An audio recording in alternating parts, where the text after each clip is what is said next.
Gitzi gora bera, ja Gaztelekua, espazioa prest daukagu, gauza batzuk falta jakuz, guri amaitzeko, baina beste guztiak zuok, gazteok, antolatzea guro dugu.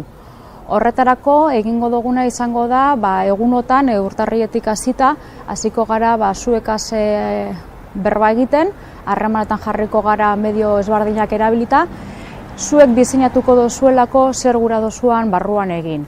Izena, diseinua, ze jokuk igora dozu esan, beraz, 11 eta 17 urte bitartetako gazteok, mesedez, adi egon zaiteze, zuen gana joango garalako, berton sartu zaitezien eta ikusi dagizuen, zer egin eta zelan antolatu zuen eguna hemen barruan. Jakin dakizu moduan, Gaztelekua Romo Kulturetxe barruan dago, eta Romo Kulturetxe honek zuentzako Gaztelekua eukitaz aparte hainbat zerbitzu eukiko dozu zuentzako presbe berton ikasi dagizuen, hainbat modalitate edo zerbitzu erabile dagizu esan, eta beraz animatu egiten zaituegu parte hartzera eta zuen diseinu propioa egitera.